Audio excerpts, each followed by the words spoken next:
So for this lab, you have to implement load and store instructions with positive immediate offset.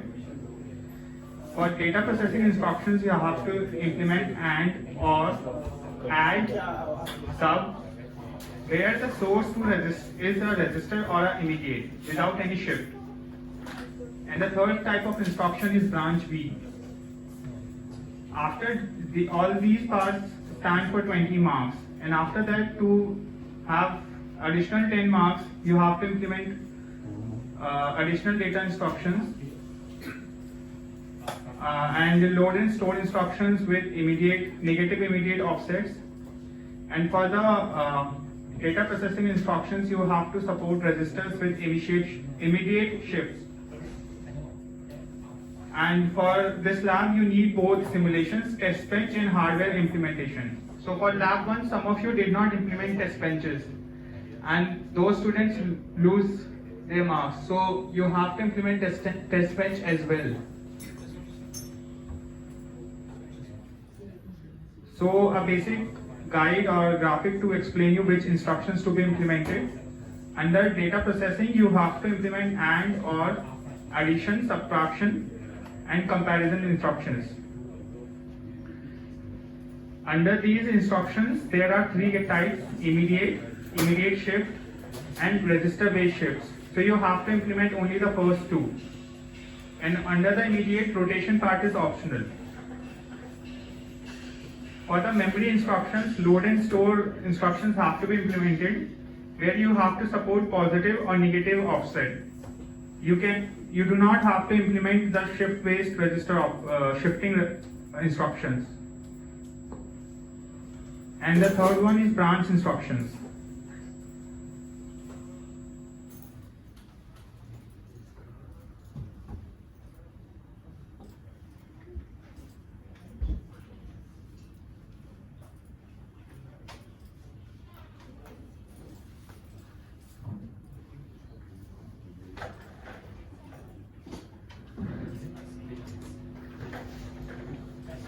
So this schematic shows the basic CPU design with all the modules within it: the instruction memory, register file, data memory, ALU, and control units.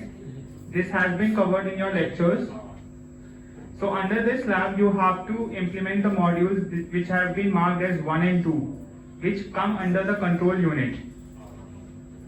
So a template describing this schematic is available on Wiki. You can download lab2 template from Wiki, and under this template you will find Verilog files and the corresponding VHDL files and the XDC, that is the constraint files for your corresponding boards. Once you download this template, add the sources to your Vivado project. Just to note, you have to create a project from scratch and you need to add these sources to that project. So once you add the project, your hierarchy should look like this, as shown on the right hand side. So the topmost module is top underscore nexus.vhd. Under top comes another 2 modules, wrapper and UART. So under the wrapper module is the main ARM module. And under ARM comes all the smaller modules which define your processor: register file, extend the immediate, decoder, conditional logic, shifter, ALU, and program counter. So for this lab, you have to write the logic under decoder and conditional logic. So in the wrapper and ARM modules, read the instructions carefully.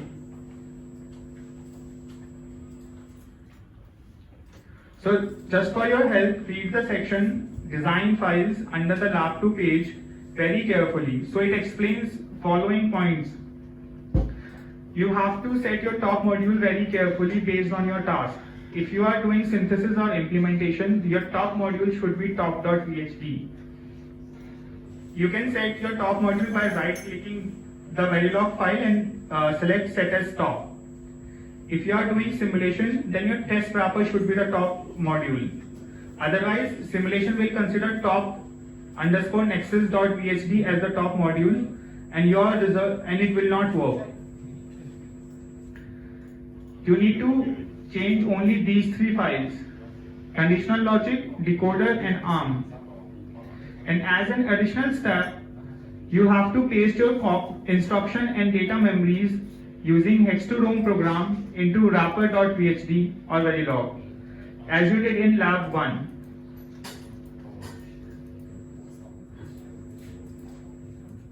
So in this slide, we will see how you will test your processor. So first starting point is you have to write your own assembly program, which includes sufficient instructions to prove that all the instructions that you are implementing are working properly. For this program, you need to list out all the expected outputs so that you can see them in the simulation of your Verilog code and as well as on the hardware.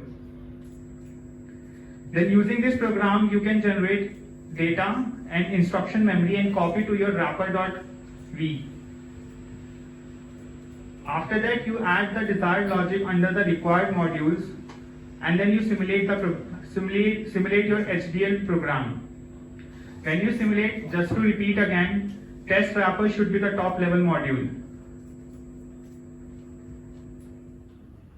After that, once the simulation is successful, you can go ahead for synthesis. Do not waste your time to check the implementation directly on the FPGA board. First, spend your time on the simulations to verify all the functionality, then go ahead with the hardware simulation. Few things to note here: there are no extra marks for performance improvements or adding any other additional instruction to your code. You have to add only the defined instructions which have been explained earlier. You have to do your demos well. Lack of convincing demos will lead to reduction of marks. Both test bench simulation and hardware simulation are required. And one more thing, since lab 1 was very easy, the penalty for late submission was only 10%. From this lab onward, this penalty would be greater and will depend upon the amount of delay that you are submitting your files. So kindly go ahead to the wiki page, read out all the instructions, download the lab 2 template, and start with your Verilog or VHDL coding. If you have any doubts, you can call us and we'll assist you.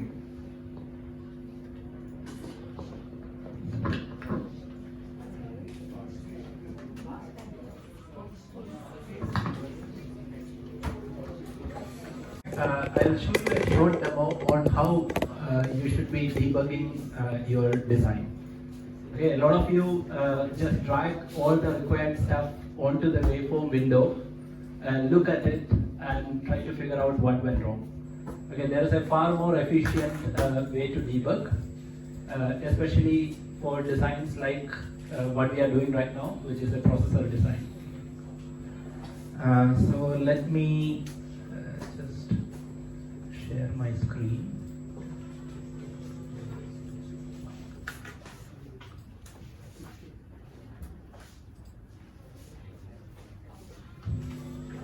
Okay, so here we have the all the files that are given to you. Of course, this is a complete project. There are 3 files that you need to fill up on your own, which is detailed in the wiki. Basically, the control unit, that is a decoder, which has to be designed such that all the control signals are given correctly. Then you need to have your ARM.v or VHD populated with the data path connections.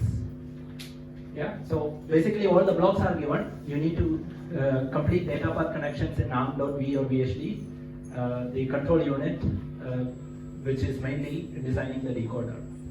Okay, and then you need to also populate the wrapper.v or VHD with the instruction memory as well as data memory parts. So here, for example, if you look at my wrapper, this is the instruction memory and data memory populated for one particular assembly language program. Okay, this is for the assembly language program that is already given as a part of the archive, which is a hello world.s program. Don't get misguided by the title hello world.s. Unlike in normal programming where printf or whatever hello world is the first program that you write, this hello world program is actually fairly complicated. Okay, it's written in assembly language, so this is certainly not the first program that you should write. Okay, it's just a fancy program which is neither necessary nor sufficient for LabVIEW.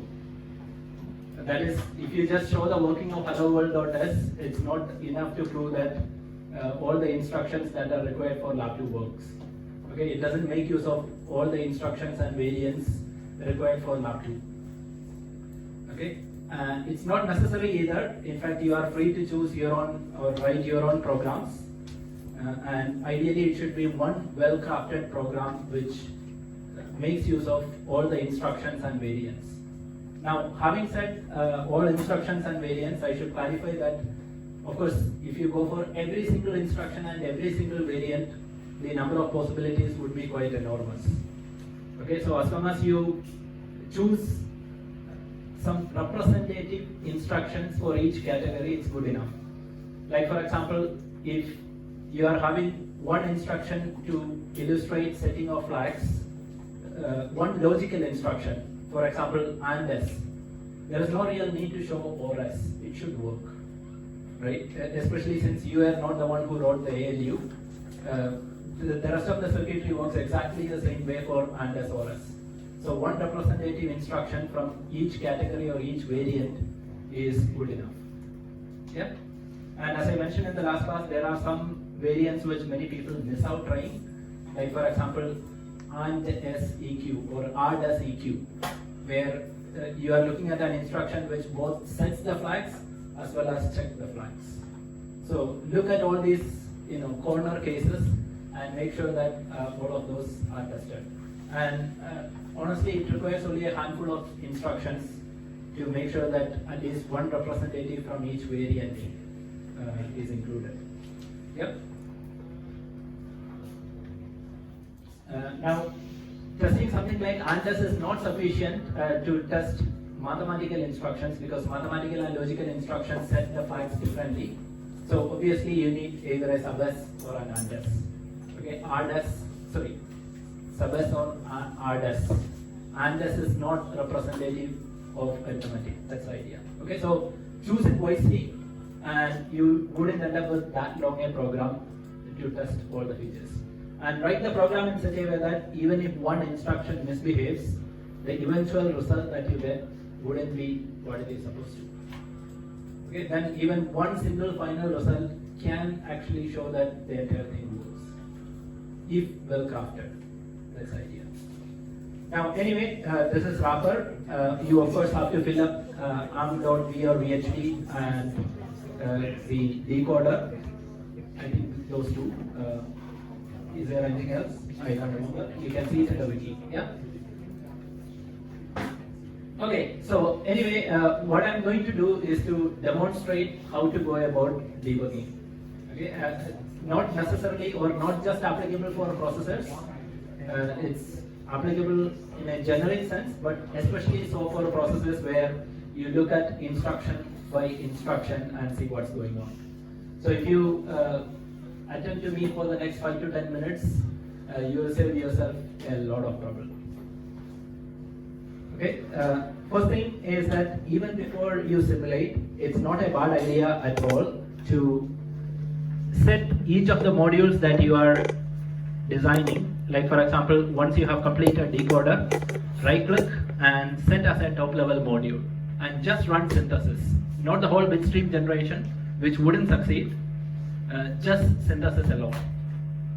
And look at the synthesis warnings, because running synthesis will give you an idea of how the tool that eventually matters, which is the synthesis tool, understood your circuit.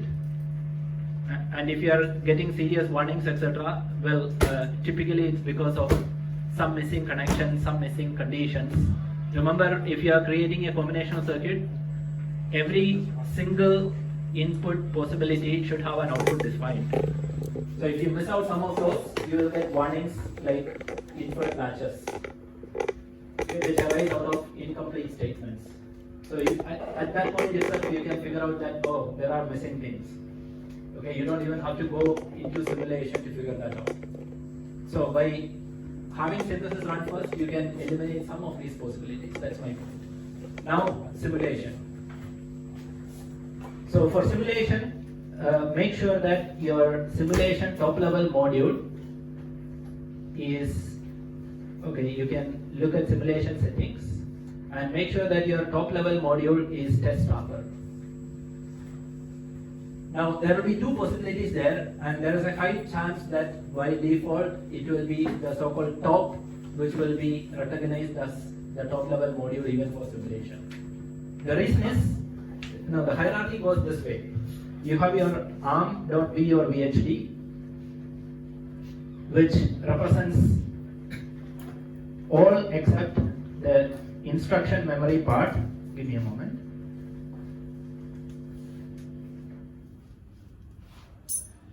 So all except your instruction memory and data memory are a part of ARM.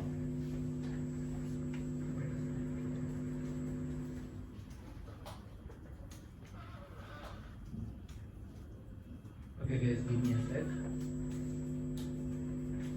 Okay, now it works.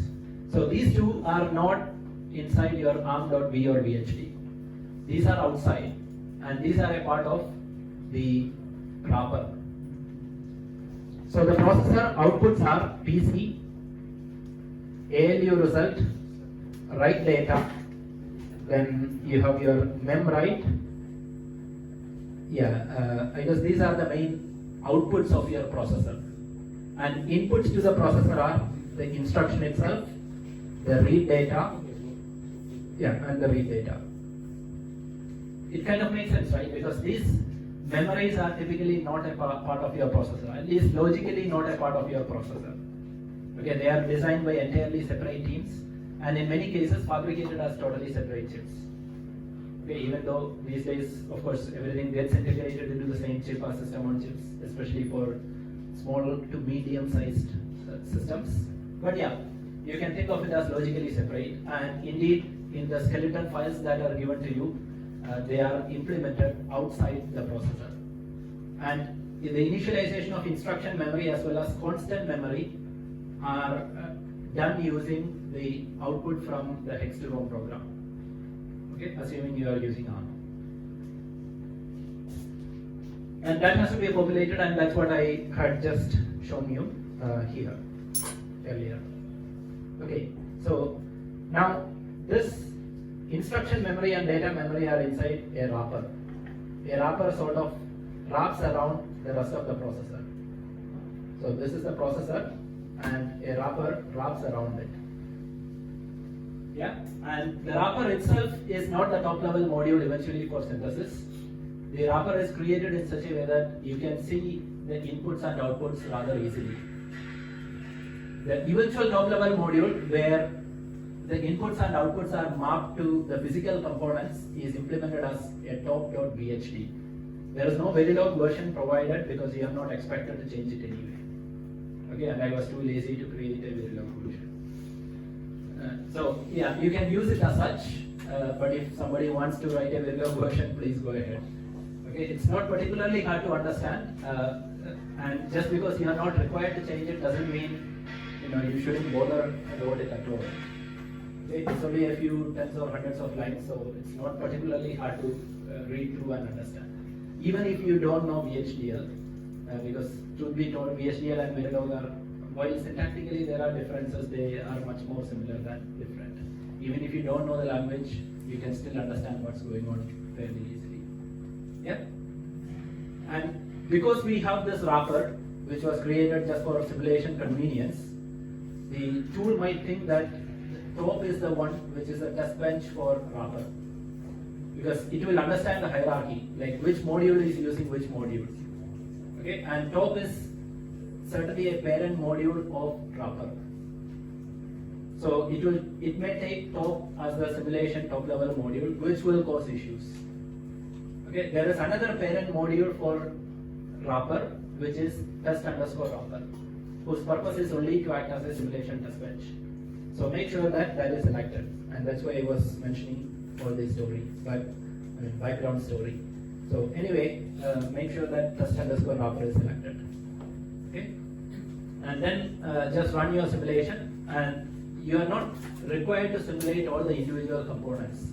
Again, simulating all the individual small components is not quite easy.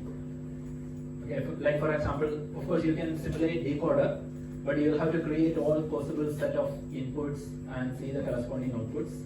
Whereas testing is a lot easier if you just incorporate it into the actual processor and see whether it works.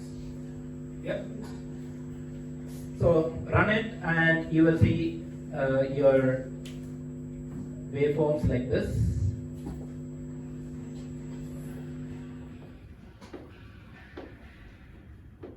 And if you shrink fit, you will see something like this depending on how long you have run it for. And you can zoom in to the initial part.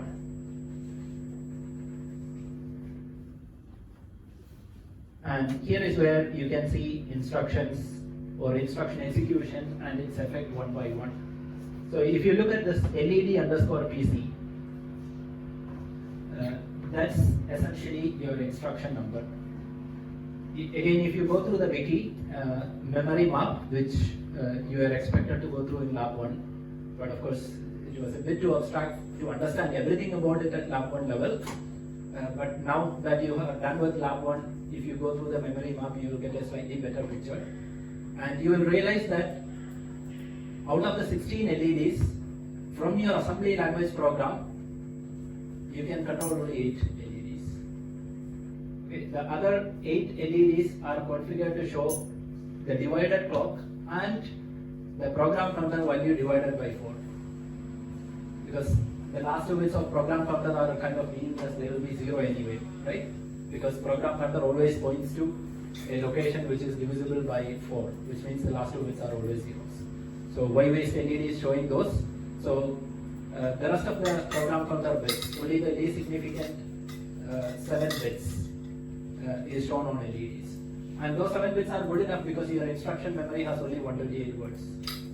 Okay, so all possible instructions from within your instruction memory or the corresponding PC values can be shown on LEDs, and there is one LED showing the divided clock.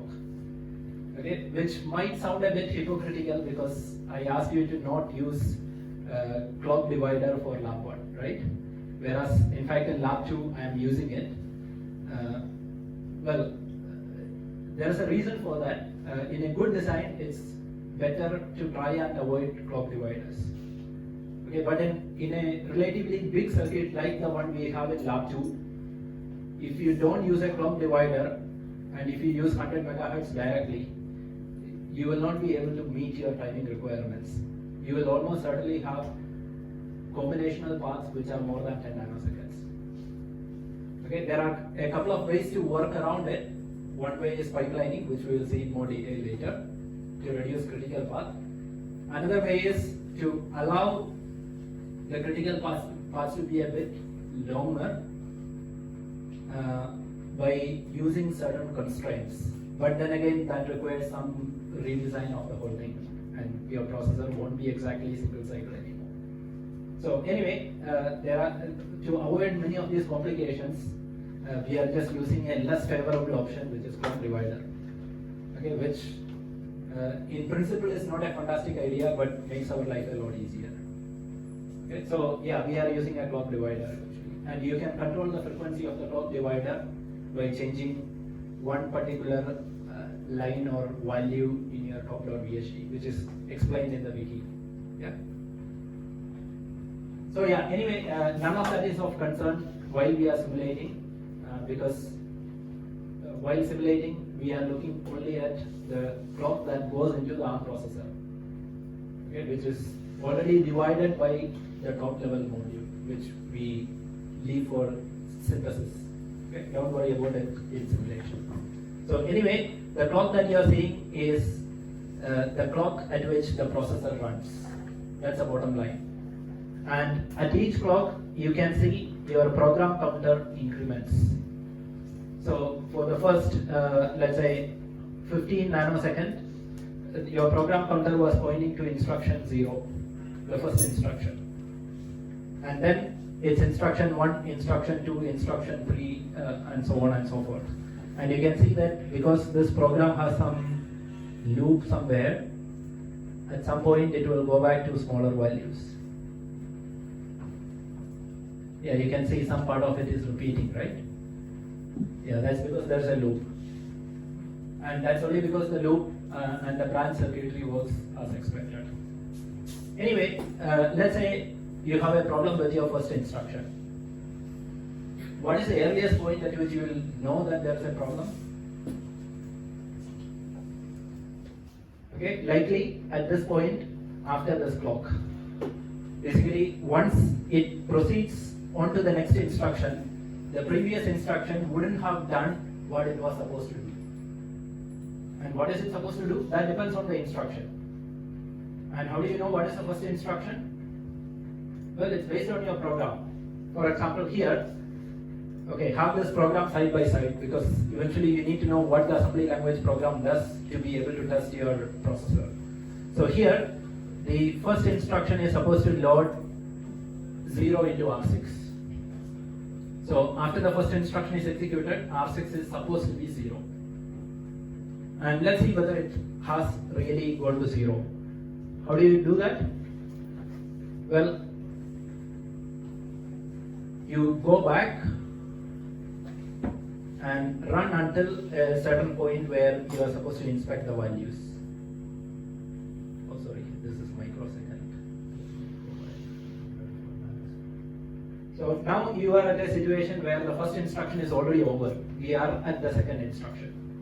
Okay, we are somewhere in the middle of the second instruction.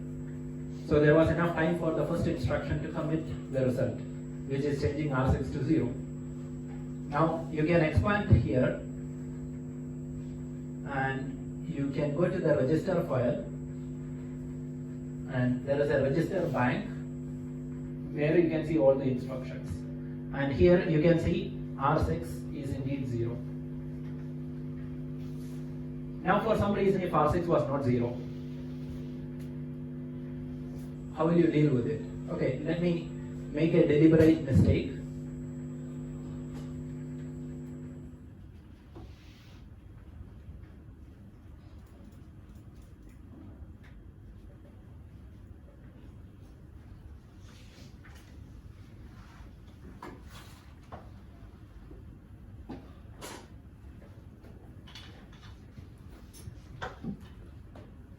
Okay, I made a deliberate mistake in ALU, and let me run the simulation again.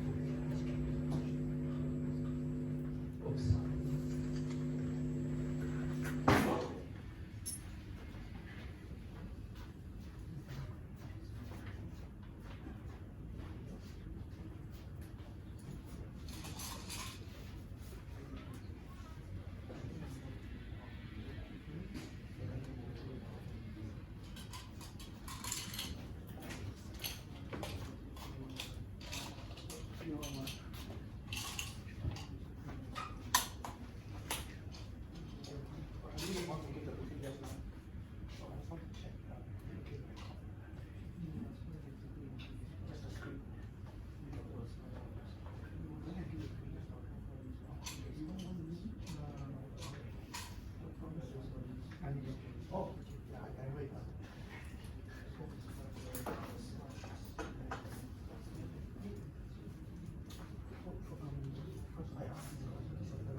Okay, this one.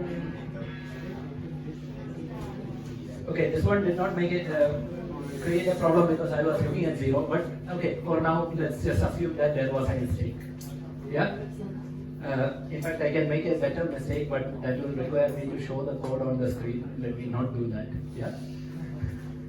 So yeah, anyway, so let's say if there was a mistake, how will you diagnose what would be the problem? You have to go back, because the instruction which created the problem or wrote the result incorrectly is not the instruction that is executing right now, it is the instruction which had already executed. Okay, so go back to the point where the instruction that you need to diagnose or that you need to debug is currently running. So go back one step, one clock cycle. How do you do that? If the current situation is 20 nanosecond, what we need to do is to go back to 10. So you click on this, then the earlier endpoint minus 10, so 20 minus 10 is 10, and run until that point. And then inspect all the possible values. Now, we figured out that, okay, register R6 was not written correctly, correct? Now, what could be the reason? You go into register file and see all the possible values here, or all the values here. Now, we require the write enable to be 1. And here it happens to be 1. If it was 0, we already found a problem that write enable wasn't getting asserted properly. And write enable itself comes from write. So you have to go back and check why or what was the problem with your implementation of write. Okay, right now we don't have to go back because it's already correct. So what else should be there for the result to be correct? The value to be written should be correct, and that comes from your write data, which happens to be correct here as well because we are writing a 0. But if the value that you see there is not what you expect to be written to R6 at the end of this instruction, you have a problem. And then you can go back to the circuitry which generated this WD3, okay, which would come from your result. And result itself comes from the data path, or is a part of the data path, right? So you go back to the arm.v or vhd, the part where you generate the result. And the result can come from either the data memory, or it can come from, the result can come from either the data memory, or it can come from the ALU result. Yeah, and that is controlled by your mem to reg. So now you need to go back and see whether your mem to reg is correct, which can be done by going to the decoder and check whether your mem to reg is correct. And here it's a load instruction, so mem to reg is 1, so it is correct. Okay, and then if your result is wrong, it could be because your data memory gives you the wrong result. And how can the data memory give you the wrong result? Because you gave the wrong address. So you go back and check what is the address sent to the data memory, which you can see here. The address is the ALU result, because ALU result is the one which acts as address. See, I'm talking about this. So this is wrong, that's a problem, right? So you go back and trace and see what the ALU result is. Okay, everything is in one cycle because we are looking at a single cycle processor. So somewhere here, you will be able to see the so-called ALU result. And you see ALU result is this. Now, if this is wrong, you have to again go back and trace why it is wrong. What are the possible reasons why ALU result could be wrong? ALU result comes from your ALU, right? So the possible reasons why it is wrong is either of the two inputs is incorrect, or the operation to be performed, the ALU control signal is incorrect. Okay, which you can go back and trace again. So now you go back to ALU and check whether the inputs are correct and whether your ALU control is correct. If all of them are correct, then the result has to be correct. So if the result is wrong, one of them has to be wrong. So you go back and trace, step by step to figure out what's wrong, and that's how you debug. Now, some common mistakes people make.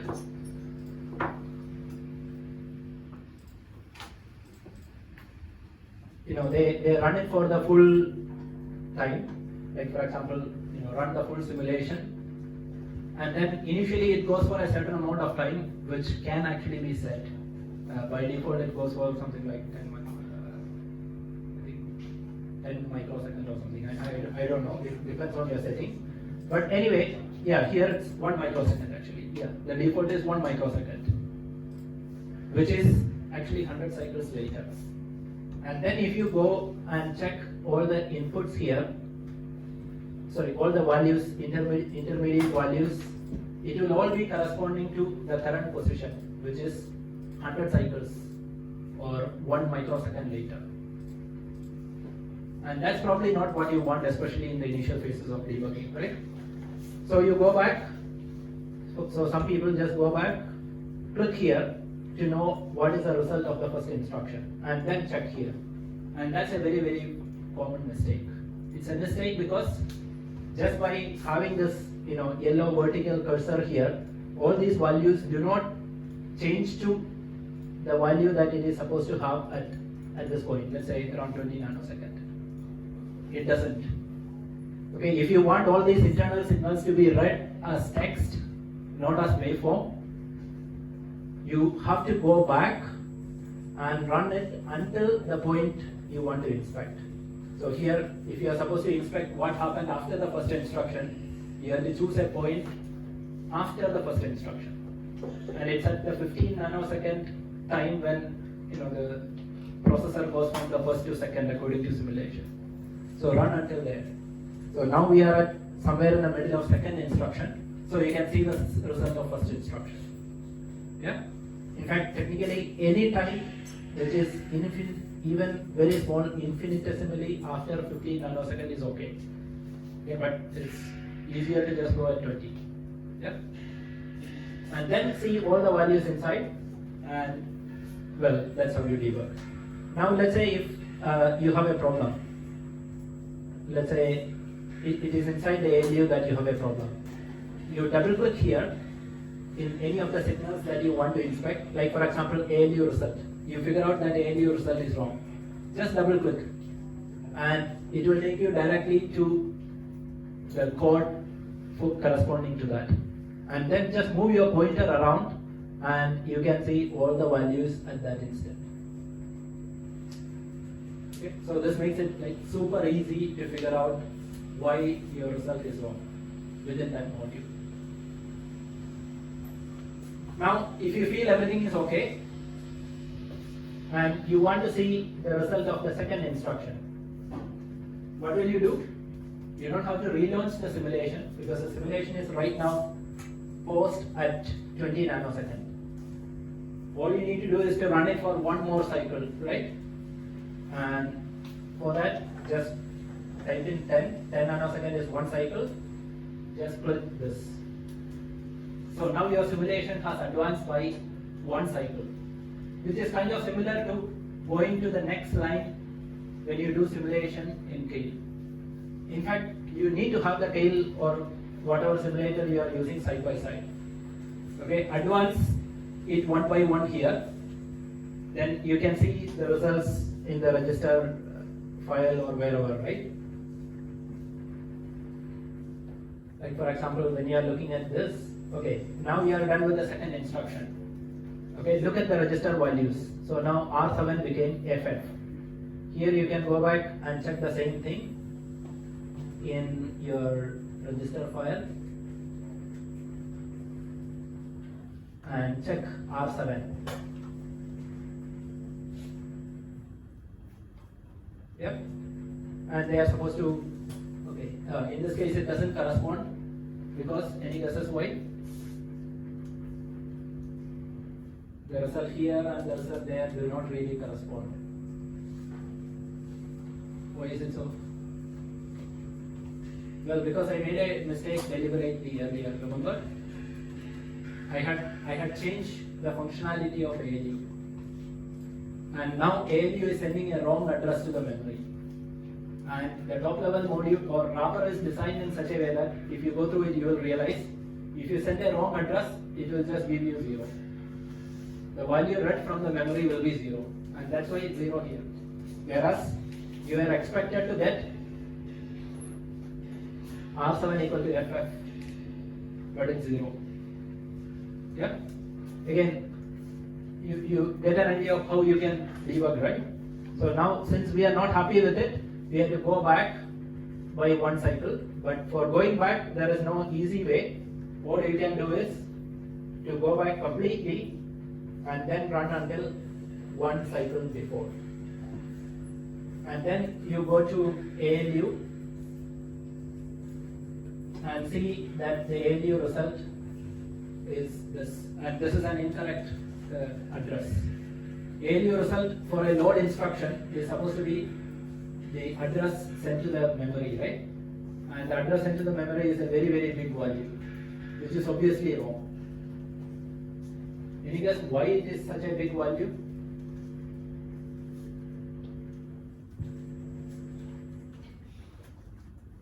Because in the ALU, instead of subtraction, instead of addition, I had deliberately made it a subtraction. Okay, which will cause it to have a borrow, and it will go to a very high value, which is an invalid address. And the data memory is designed in such a way that if you send an invalid address, you get 0 result. And that's why your register 7 ended up being 0, when it was supposed to be FF, according to the assembly. Now you get it right, how you look at the correspondence between the two and you can systematically debug any issue. So if you follow this, and if you have listened to me for the past 10 minutes, 15 minutes, there is no reason why you can't get your processor to work in 2 hours. Okay, this is assuming you know all the connections and how things work. Yeah. And there are, in fact, every semester there are at least a few people who finish it even before they leave the session. Okay, I hope it's the case today too. Now, if you want to drag, some additional information to the waveform file, please go ahead. Like for example, one useful stuff to drag and put into the waveform window is probably the instruction itself. Okay, so you go to ARM and this is the instruction. Just drag it here. Again, just by dragging it, it won't be populated. So you have to go back and run it again to see it populated. And you can see the first instruction is, okay, it's a bit hard to read, E59F whatever 214, right? And you can see that is indeed the first instruction here. The first instruction here is E59F6214. Right? So proceed step by step while maintaining the correspondence between what you see in Vivado and what you see in the simulator. And sometimes it's useful to change the radix to appropriate values. Like for example, if you run the sample test bench, which is for the Hello World program, of course you have to modify it depending on the assembly language program that you write. Yeah. Anyway, this is for the Hello World program, and you can see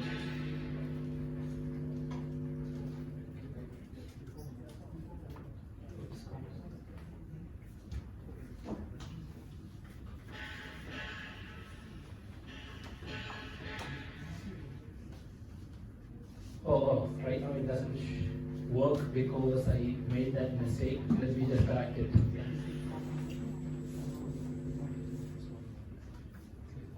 This is supposed to be in plus.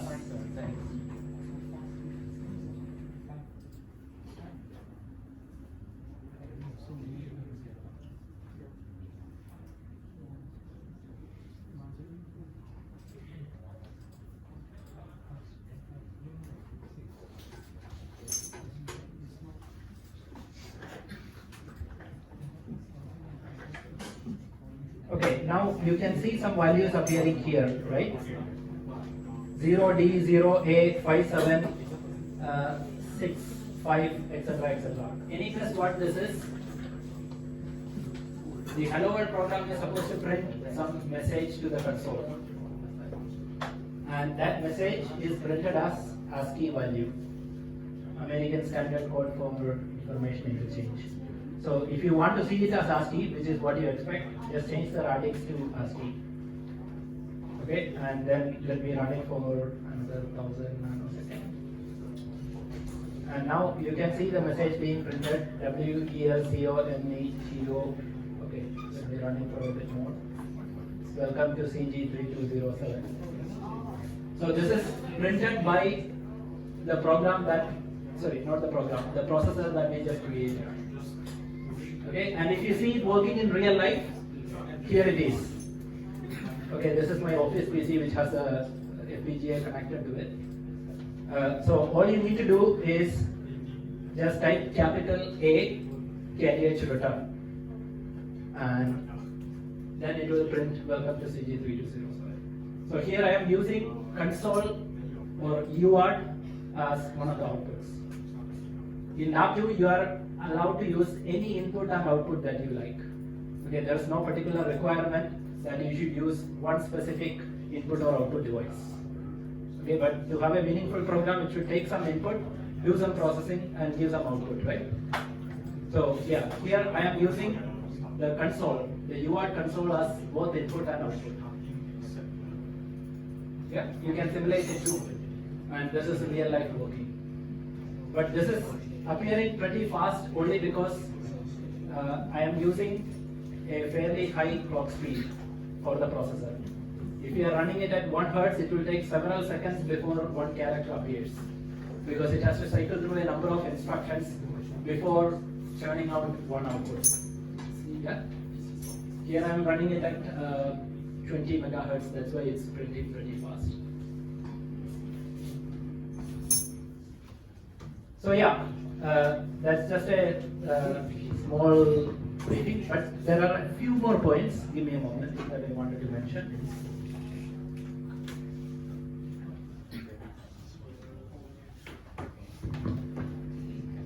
By the way, one common question that I get is, should I use UART because the Hello World program .s used UART, right? I have already given the answer. You are not obliged to use a particular output, but eventually there should be some input, some output. Okay, or at the very least, some output. But that would mean that you are hard coding a lot of things, which will make your demo a bit less credible. But yeah, still better than nothing. Yeah. Now, is UART good to use? Answer is a big yes. UART is essentially the eye of the embedded system programmer. You know, just like how oscilloscope is the eye of an electronics engineer, right? You see what's going on in your circuit. Similarly, an embedded systems engineer uses UART as a primary mechanism for debugging stuff. Okay, almost any electronic device that is lying around in your home can be hacked to some extent through UART. You can actually take a router, even if its internals are locked to a good extent, you can unlock it and you repurpose it for other purposes, or you can make it to act as other devices, etc. by just soldering something into the TX and RX and observing. Okay, so yeah, it's a very, very powerful mechanism, serial console or UART.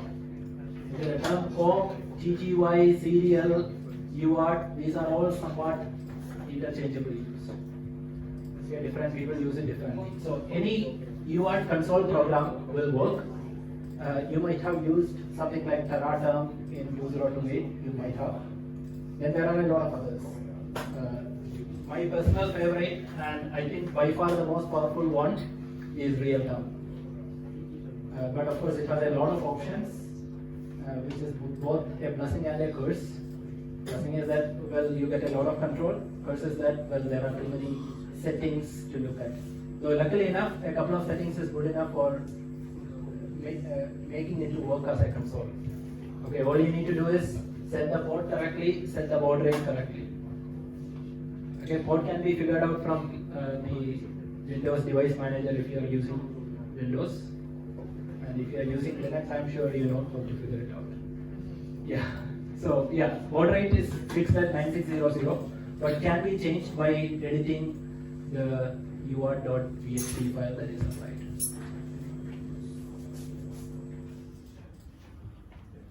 So yeah, there are other options too, of course. You can use LEDs, though it can output only 8 bits. You can use the 7-segment display, which will allow you to output a full 32-bit number. Then, yeah, as far as output is concerned, those are pretty much your only two options other than UART. For inputs, you can use those dip switches, push buttons. Only 4 of those push buttons are usable. One of them is marked to pause method. If I remember correctly, then UART again can be used as an input. And nothing stops you from using other devices. The only problem is you have to edit the top.bhd, you have to edit the constraint file to mark it properly, and you will have to change the wrapper so that your processor is able to talk to the top level module to use that particular component properly. And your wrapper also needs to assign a particular address to the peripheral that you want to use. So if you look at wrapper.b, if you scroll down, you can see this part. This is essentially your address decoding. Now some of you ask me, like, why should I use this particular address? My answer is you are not obliged to. Okay, you can use any address if you like. If you believe in numerology, you can choose a lucky number as an address. No problem. Just that your assembly language program should use the same address. Your decoder, which will eventually become a hardware decoder to identify which peripheral is being accessed, should be changed accordingly. Yeah?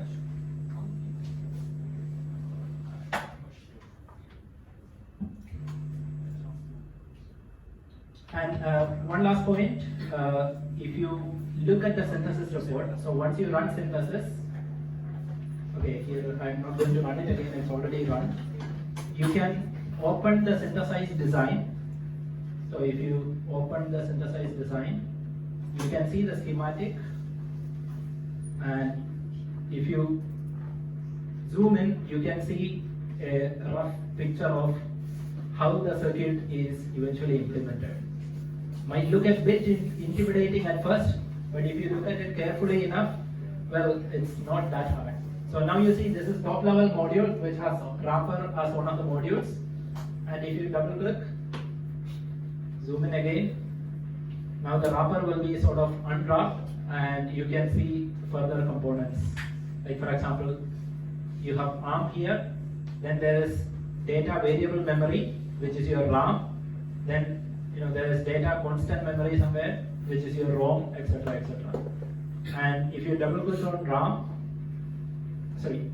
ARM, you can see further components like arithmetic and logic unit, condition logic, etc., etc. And by inspecting all these connections, etc., you can also get an idea of whether there is any missing connections. Now, another very useful tool is these reports. And if you look at synthesis report, if you go through it, you will again get some idea of how the hardware understood, how the synthesis tool understood your description. Like for example, you can see the number of orders, registers, etc., etc. Have a quick look and see whether it kind of makes sense. So here you can see there is a 33-bit order. Yes, I do have a 33-bit order instead of 32 because one of those bits is used for carry, etc.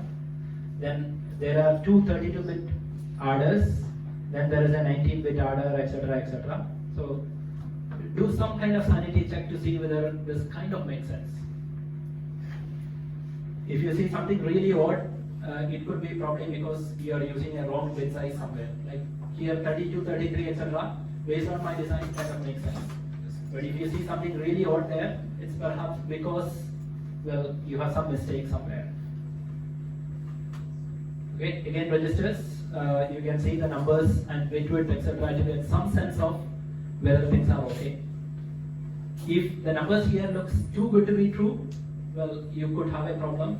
You might have some missing connections which resulted in some important components being optimized away or deleted away. Whereas if you see two big numbers here, it's probably because you wrote code in a non-synthesizable C-like manner, which made the synthesis tool to work very hard and throw in a lot of hardware to implement the equivalent functionality. And here again, you can see muxes, etc. So you can see the macroscopic blocks, and it should roughly correspond to what you expect. That's the idea.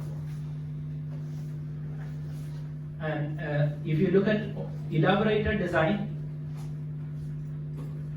you might get a slightly more or friendlier picture, which is a basic analysis done by the tool. Synthesis schematic is really representative of what will be your eventual hardware. Elaborate design is not that detailed. It hasn't done a lot of optimizations, etc. So there is very high likelihood that there are some missing connections here and there, which causes your eventual synthesis tool to cut them off. Okay, which will of course cause functional issues. But still, looking at elaborated design can give you some sense of what's going on. So here you can see the hierarchy. Like you have wrapper, you have arm, and within arm you have all these components, etc. So look at the bit width of connections. Like if you move the pointer to that particular wire, you can see the bit width. And even by just inspecting bit widths, etc., you might get some sense of whether there are missing connections. And Verilog language has, it's kind of loosely typed, so it does allow you to connect two different quantities with different bit widths, and it wouldn't even warn you in most cases. Okay? That's a very common mistake that people make. 132-bit value connected to a 1-bit value. It doesn't comply. Okay, but by looking at this, by moving it around, moving the pointer around, you can sort of inspect and see whether things are okay.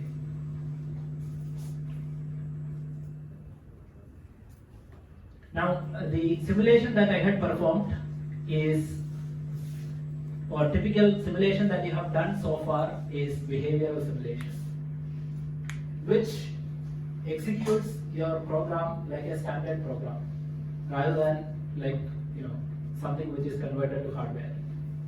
Remember, I mentioned in the class that simulation tool is not particularly intelligent, right? Synthesis tool is a lot more intelligent.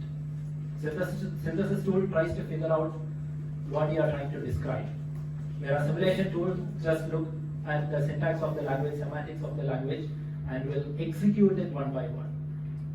Okay, so it's not entirely representative of what the code is supposed to do. And that difference in behavior is what causes people to eventually say, my simulation works perfectly, but it doesn't work on hardware.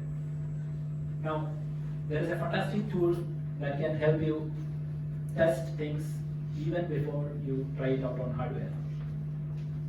Run the so-called post-synthesis functional simulation. Before that, of course, you have to synthesize your design. Yeah, by putting either wrapper as a top-level module, or even the real top is still okay. The tool is smart enough to figure out that it is a sub-module that you are simulating, and will apply the test bench to that. Okay, but if you have issues, just set wrapper as the top-level module, synthesize it, and then run the simulation. Post-synthesis functional simulation, which takes a bit longer than your standard behavioral simulation. But again, since our design is not that complicated, it's not so bad.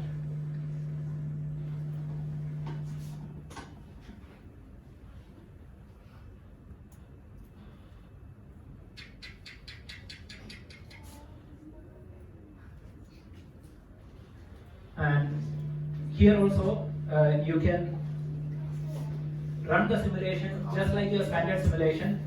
The beauty of post-synthesis simulation is that you don't have to do anything additional from your side other than just running it. The exact same test bench that was used for behavioral simulation can also be used for post-synthesis simulation.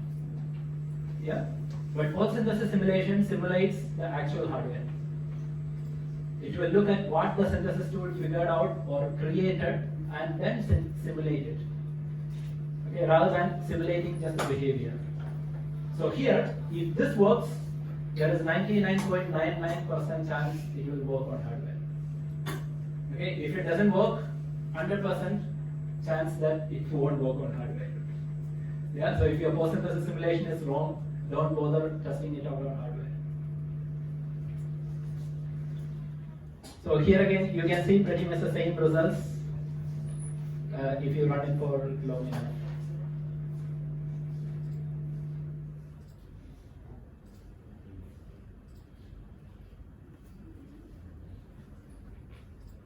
So yeah.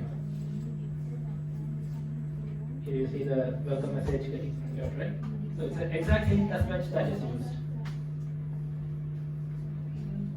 This is really indicative, but the problem with post-synthesis simulation is that it's not particularly conducive to debugging, because some of those internal signals which were unnecessary could be optimized away. So you don't see the exact description as you could see with your behavioral simulation. So now if you look at the internal signals, you can see some of them could be missing, some of them could be named differently, etc. By and large, it looks okay. But sometimes you will see missing signals, sometimes you will see renamed signals, etc. And that makes your debugging a bit harder, but still not so bad. Anyway, you should be doing vast majority of functional debugging in behavioral simulation, not here. Only if there is a mismatch between behavioral simulation and post-synthesis simulation, you need to look at the internals, etc. here.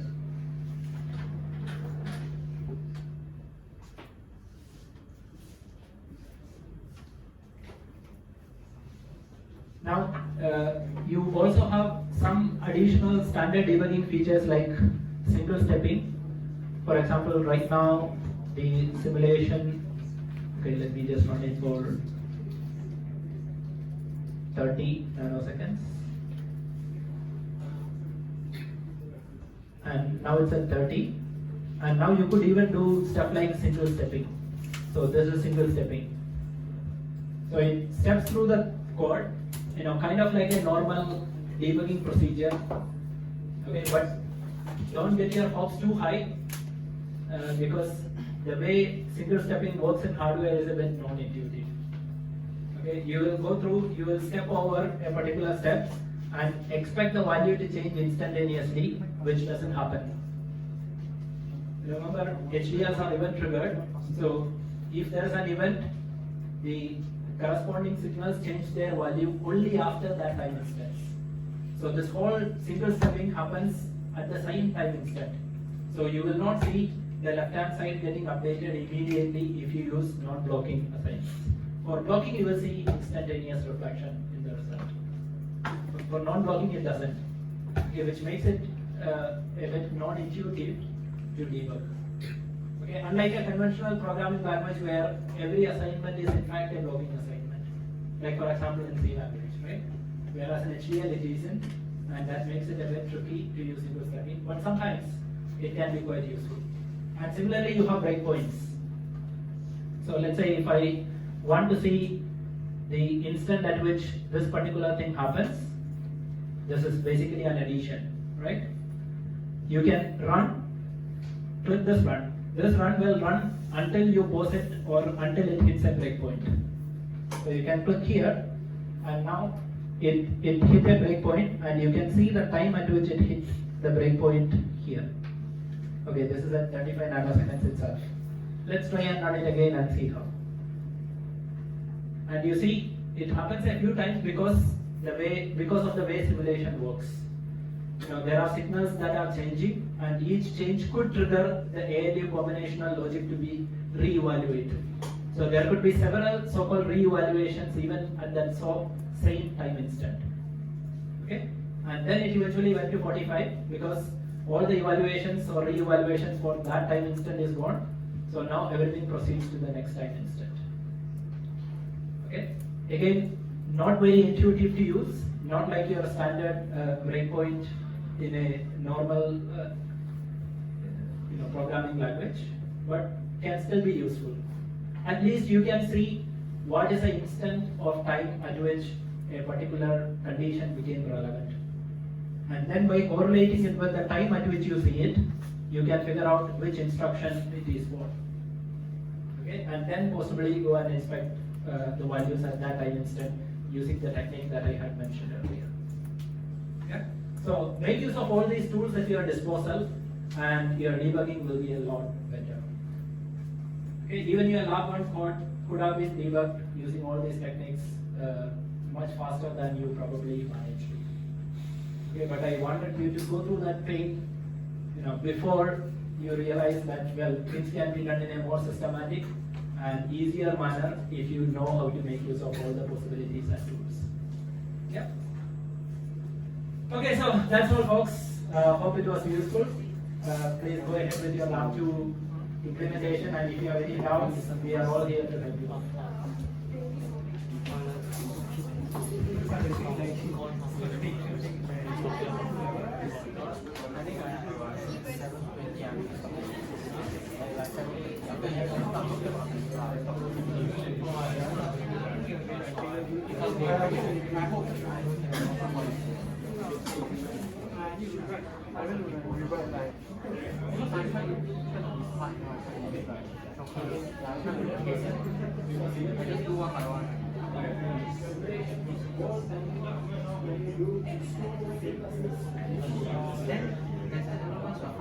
The arm has to work on side machine. In that machine,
I use the one like the last slide.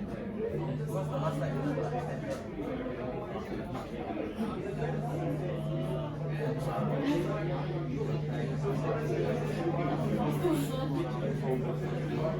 this one is for the. This one is for.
What a beast.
The eat very I went to separate the flag W and AOA control. I think can put it on. Then I keep getting some weird. I just always mess up. Because then it's like, I don't know. There's no prop like in the.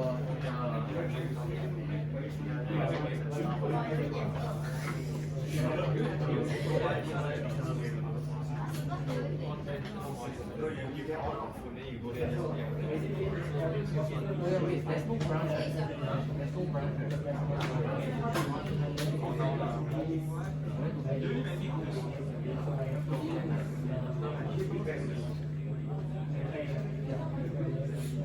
I don't remember reading.